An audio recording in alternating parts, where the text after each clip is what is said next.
Hello good evening students, कैसे हैं आप सभी लोग। और आज हम इस एपिसोड के माध्यम से सीबीएसई का चैप्टर नंबर 5 मनी, आज हम आपको डिस्कस बताएंगे कि मनी क्या होती है, वाटर सिस्टम क्या होता है, मनी के फंक्शंस क्या क्या होते हैं।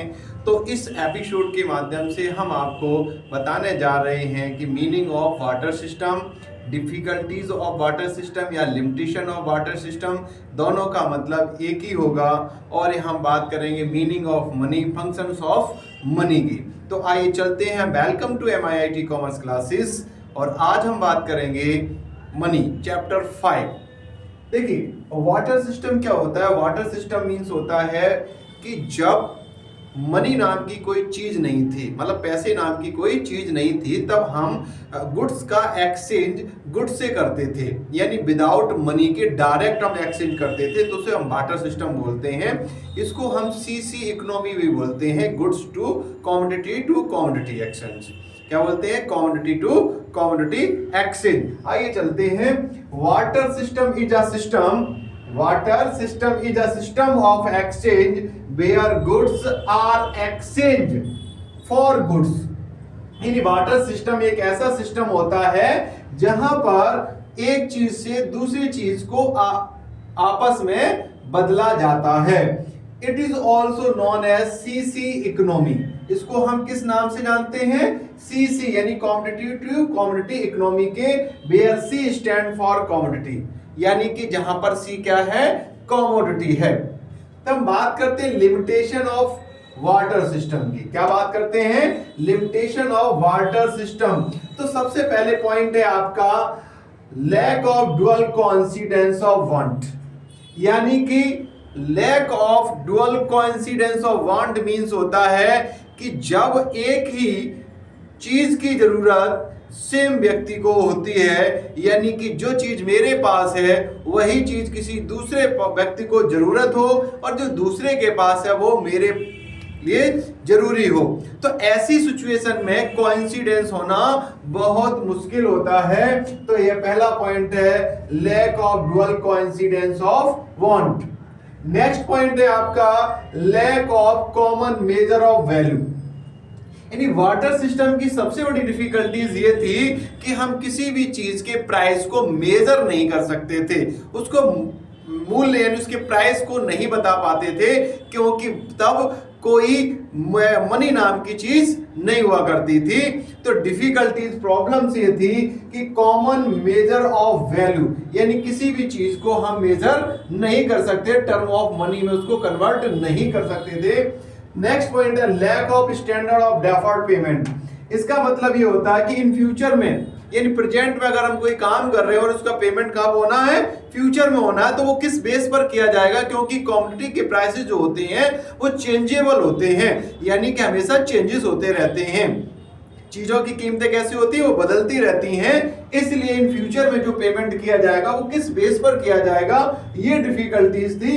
तो नेक्स्ट पॉइंट है lack of store of value, like vegetable, milks, potato, other etcetera. यानी जो चीजें होती हैं वो कैसी होती हैं? लॉन्ग टाइम तक उनको हम स्टोर करके नहीं रख सकते हैं। तो वाटर सिस्टम में ये प्रॉब्लम थी कि lack of store of value, यानी चीजों को हम ज्यादा देर तक स्टोर करके नहीं रख सकते थे, वो सड़ जाती थी या गल जाती थी। इसलिए प्रॉब्लम थी हमारी किसकी? Lack of store of value. फिर नेक्स्ट पॉइंट आपका आता है money. What do mean by money?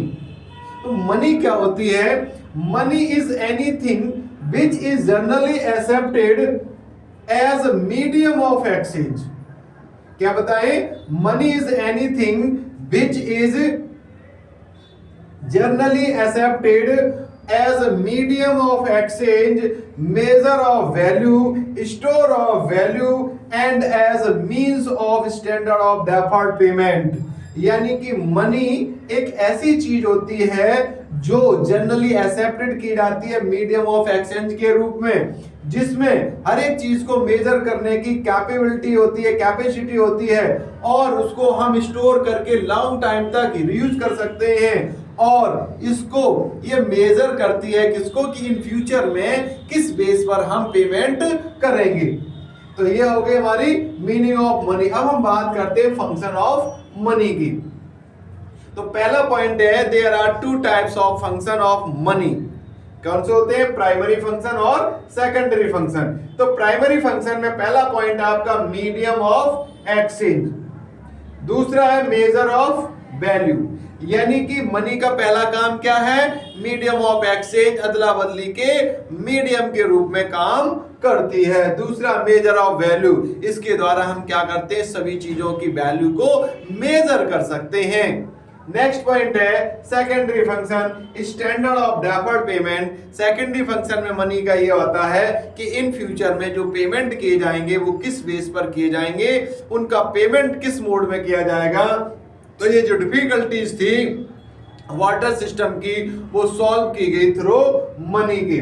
Next point store of value, यानी कि पहले क्या था कि सीसी इकोनॉमी थी, कॉम्पिटिटिव कॉम्पिटिटिव इकोनॉमी थी, जिसके कारण हम चीजों को ज्यादा देर तक यानी स्टोर करके नहीं रख सकते थे। फिर आता स्टोर ऑफ वैल्यू, तो मनी को जितनी मात्रा में चाहो उतनी मात्रा में हम उसको स्टोर करके रख सकते हैं। तो ये हमारे दो फंक्शन है, प्राइमरी फंक्शन और सेकेंडरी फंक्शन। इस तरीके से हमने water system, limitation of barter system, money और मनी के फंक्शंस पढ़े। और आइए हम चलते हैं, अब हम बात करते हैं मनी सप्लाई की। तो हम लोग बात कर रहे थे मनी सप्लाई की। हम लोग बात कर चुके थे water system, limitation of barter system, money और फंक्शंस ऑफ मनी। तो ये सारी चीजें हम लोग डिस्कस कर चुके हैं और अब हम बात करते हैं मनी सप्लाई की। तो मनी सप्लाई क्या होता है कि मनी सप्लाई जो होती है वो एक देश में की इकोनॉमी के अंदर जितनी भी पब्लिक होती है उसके पास जो करेंसी होती है, कॉइन्स एंड करेंसी और डिमांड डिपॉजिट जो होती है, ठीक वो हमारी क्या आती है? मनी सप्लाई के अंदर आती है। और मनी सप्लाई जो होती है वो एक स्टॉक कॉन्सेप्ट है। क्या है?